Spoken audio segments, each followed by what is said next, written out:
주님의 평강이 여러분에게 임하기를 바랍니다. 오늘 우리가 읽었던 본문은 마태복음 13장입니다. 마태복음 13장은 넓은 범위에서는 천국 비유 메시지이고, 좀 전반적으로는 씨 뿌리는 비유가 많은 부분을 차지합니다. 그래서 씨 뿌리는 비유라 이렇게 명하기도 합니다. 씨 뿌리는 비유할 때에 대부분은 이것만 생각합니다. 즉 4개의 밭에 뿌려진 씨앗, 길가에 뿌려진 씨앗, 돌짝밭, 가시덤불, 옥토에 뿌려진 씨, 이 씨 뿌리는 비유만 생각하는데, 이것 이외에도 지난주 말씀드렸던 가라지 씨 비유도 13장에 나와 있고, 또 오늘 우리가 읽었던 본문도 씨 뿌리는 비유인데, 또 다른 씨 뿌리는 비유, 세 번째 비유죠. 그러니까 4개 밭에 떨어진 씨, 또 곡식밭에 덧뿌려진 가라지 씨, 오늘은 겨자 씨, 이렇게 3개의 씨 뿌리는 비유가 연속적으로 마태복음 13장에 기록되어 있습니다. 오늘 우리가 읽었던 겨자 씨 비유는 씨 뿌리는 비유 가운데 가장 짧고 간결한 내용입니다. 내용이 간단합니다. 천국은 밭에 겨자 씨를 뿌리는 것과 같아. 그 겨자 씨는 지극히 작았는데 나중에 나무로 자라서 그 나무가지에 새들이 깃들였다. 이 내용이 오늘 우리가 읽었던 본문의 전부입니다. 그러니까 씨 뿌리는 비유 3개 가운데 가장 짧은 비유라 이렇게 볼 수가 있습니다. 그렇다면 오늘은 이 본문 중심으로 이 겨자 씨 비유의 의미가 무엇인지를 먼저 말씀을 드리고, 그리고 3개의 전체 씨 뿌리는 비유가 어떻게 하나로 연결될 수 있는가, 이 부분으로 결론을 맺도록 하겠습니다.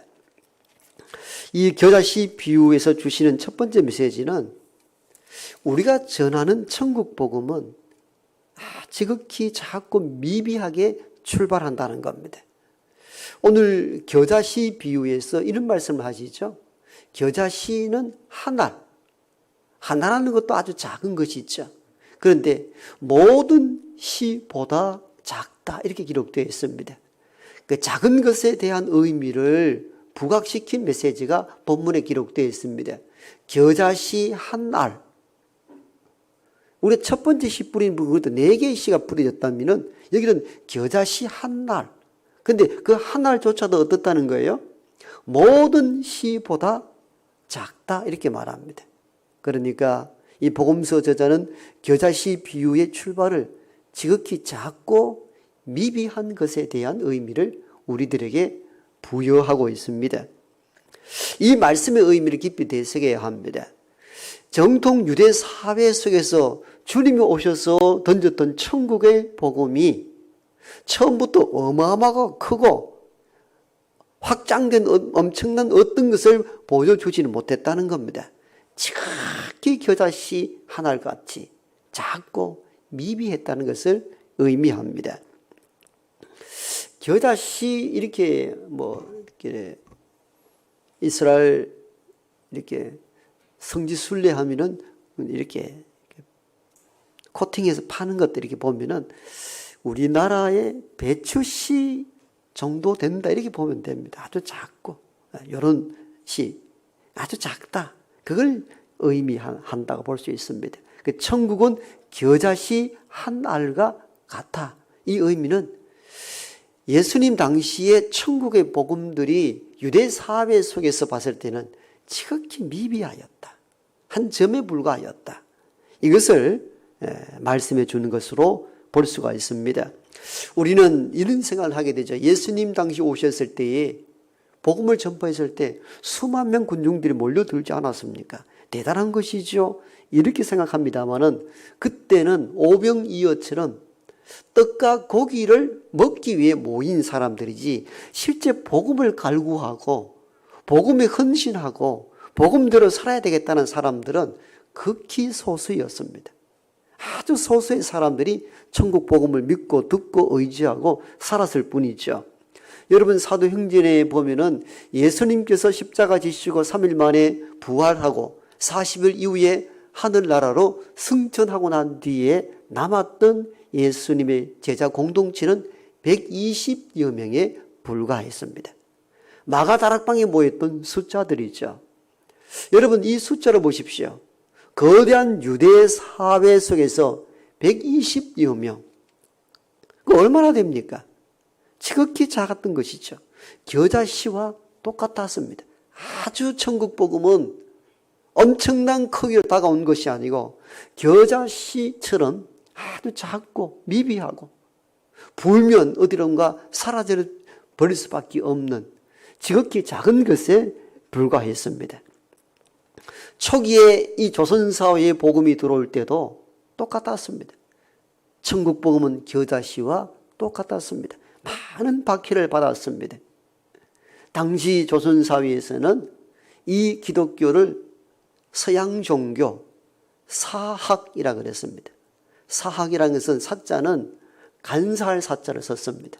간사한 학문, 요사스럽고 못된 학문이 들어왔다. 승리학을 반대했던 측에서는 대부분 사학이라 이렇게 폄하했는데 기독교 종교가 들어왔을 때에 기독교 종교를 종교의 범주조차도 생각지 않았고 사학, 아주 요사스럽고 못된 학문이 들어왔다 해서 핍박을 받았던 이도 한국 기독교 역사에 기록된 내용들입니다. 그만큼 복음의 씨앗이 어떤 땅과 지역에 떨어졌을 때에 작게 출발한다는 겁니다. 한 미비한, 눈에 보이지 아니할 정도로 그렇게 시작하는 것이죠. 우리 개인에게도 마찬가지입니다. 복음의 씨앗이 떨어졌을 때, 저 사람 왜 저렇게 성장이 둔화됐냐, 왜 이렇게 더디냐 하지만도 개인에게 복음이 떨어졌을 때도 처음에는 다 겨자씨와 같은 거예요. 이게 정말 이게 떨어져서 씨앗이 될는지 안 될는지 자랄는지도 모를 정도로 미미해 보이고 교회에서도 복음이 시작됐을 때도 마찬가지입니다.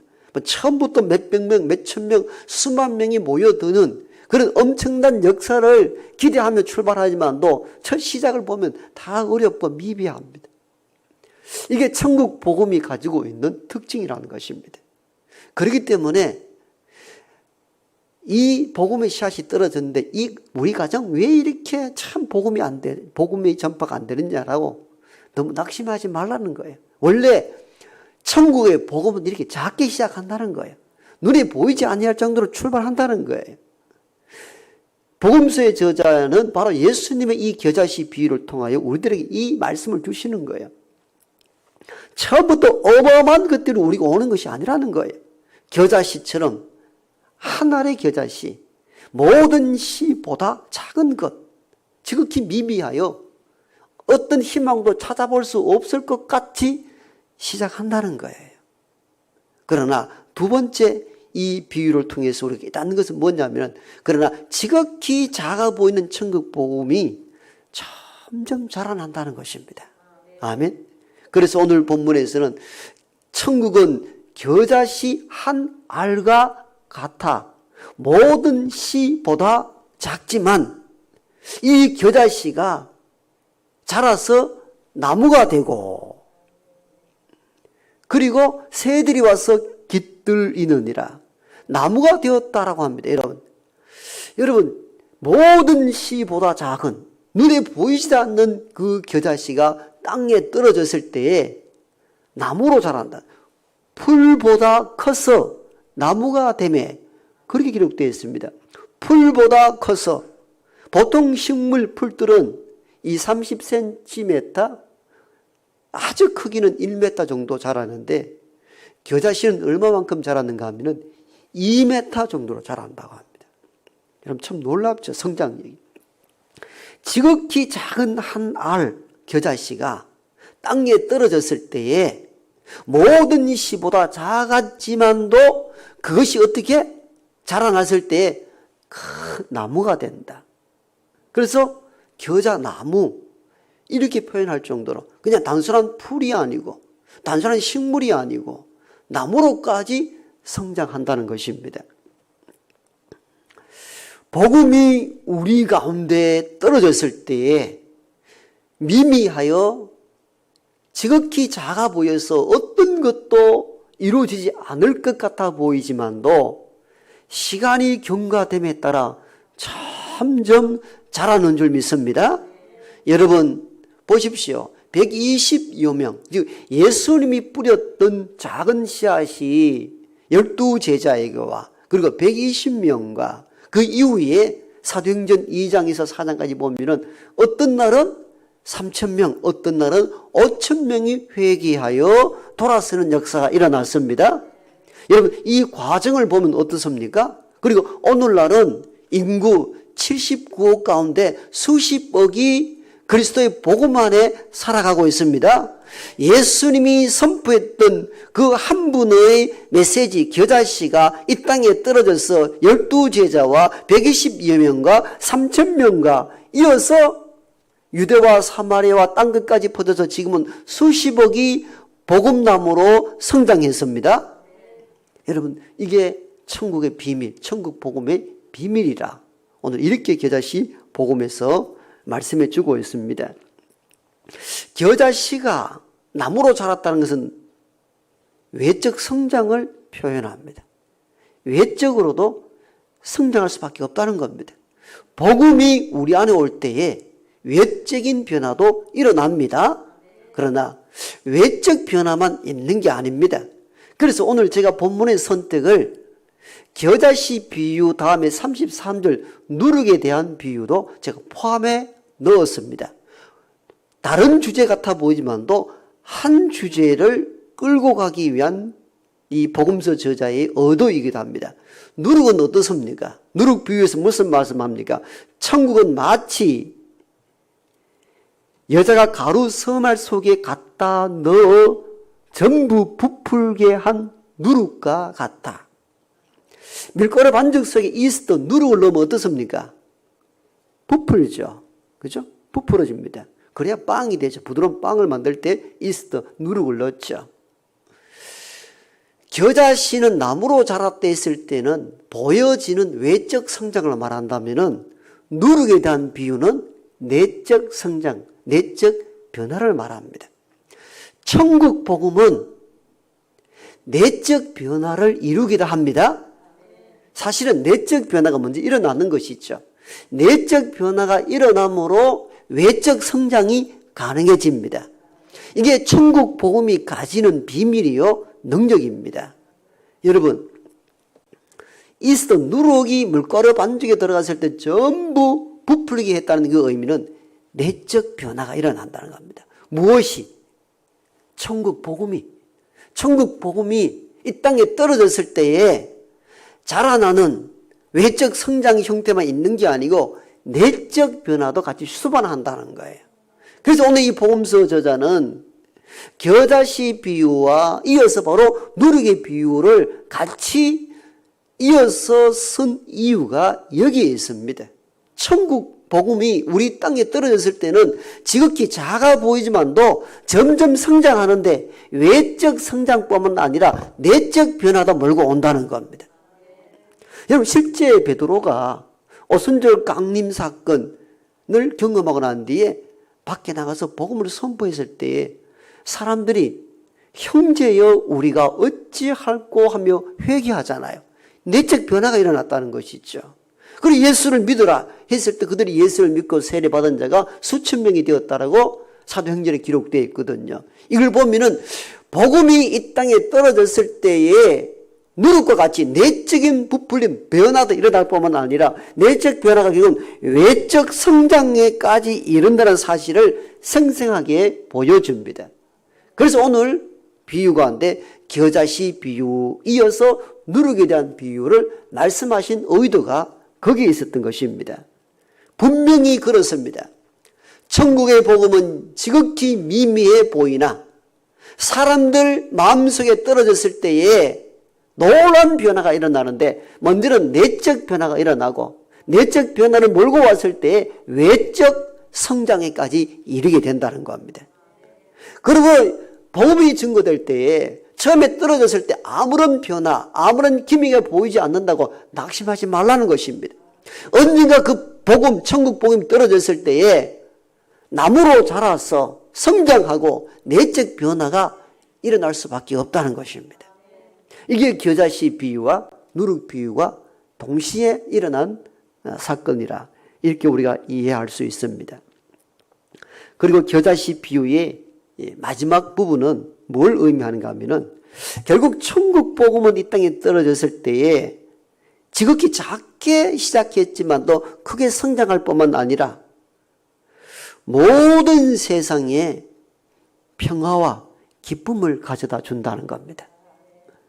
그래서 32절에 보면은 공중의 새들이 와서 그 가지에 깃들였다. 어디에? 겨자가 나무까지 자랐어.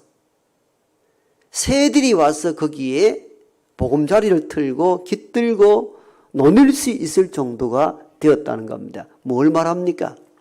복음이 이 땅에 떨어졌을 때에 지극히 작아 보여서 아무런 느낌 영향 없어 보이지만도 시간이 경과됨에 따라 나무까지 자라게 되고 그 나무에 새들이 와서 놀 정도로 모두를 품고 기쁨과 자유와 즐거움을 모두 줄 수 있는 것이 천국의 복음이라는 것입니다. 그렇죠. 복음이 우리에게 왔을 때 자유가 있었습니다. 눌린 자가 자유함을 얻고 걷지 못한 자가 걷게 되고 보지 못한 자가 보게 되는 역사가 일어났습니다.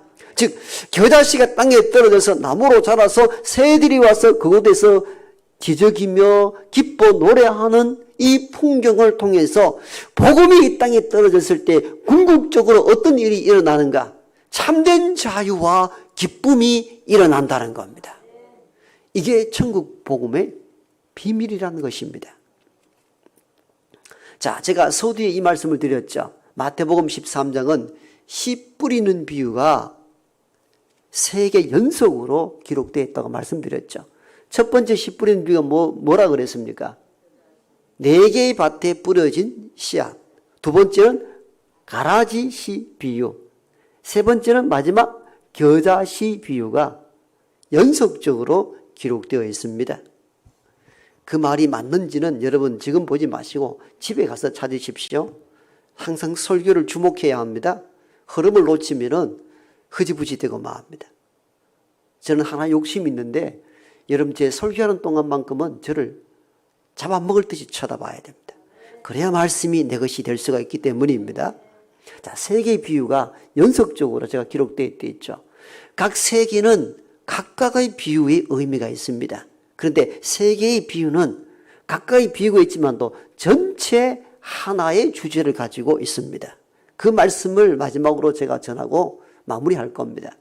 4개의 씨, 이 밭에 뿌려졌던 씨의 비유는 3개가 소멸되고 하나만 남았죠. 여러분, 복음을 전하는 사람들은 저 사람의 마음의 밭이 길가인가 돌짝인가 가시덤불인가 옥토인가 상관하지 말라는 겁니다. 일단 뿌리라는 것입니다. 복음의 씨앗을 뿌리다 보면은 길가와 같아서 금방 사라지기도 하고 좀 자라다가 없어지는 돌짝밭 같은 분도 계시기도 하고 잘 자랐는가 싶었는데 세상 염려 걱정으로 열매 맺지 못하는 분들도 있지만도 그래도 옥토 같은 마음들이 있기 때문에 부지런히 씨를 뿌리라는 것입니다. 마음이 이래서 안 됩니다. 비효율적입니다. 경제적이지 않습니다. 아무리 전해봤자 누가 듣는 사람이 있습니까? 말하지 말라는 것입니다. 누가 옥토밭인지 누가 결정할 수 있느냐는 겁니다.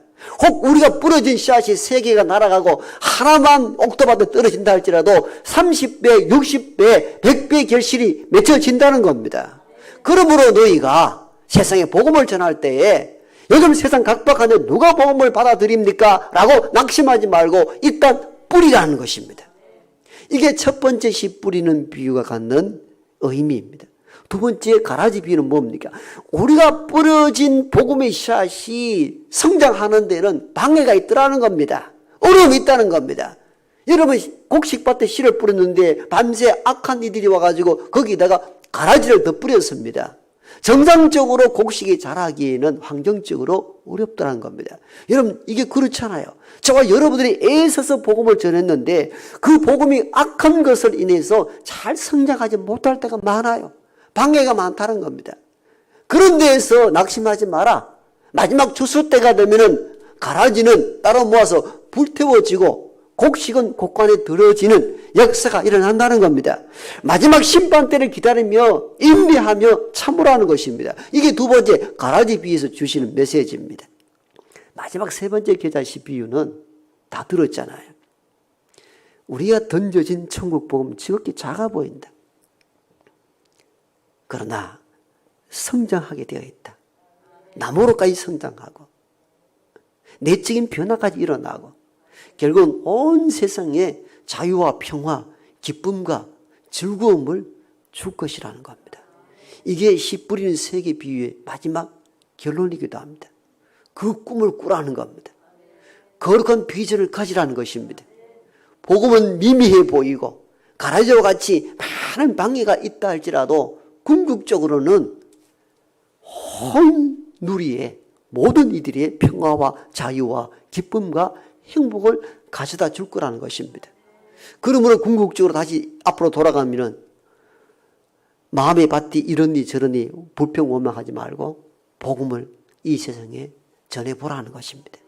그리할 때에 놀라운 평화와 자유와 기쁨이 온 누리에 가득 찰 것이라는 것입니다.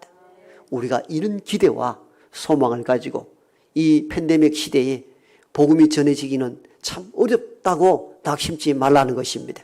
언제가 우리가 뿌려진 그 씨앗은 지극히 작아 보이지만도 나무로 자라서 열매 맺고 새들이 와서 논이는 놀란 역사가 일어날 줄 믿습니다.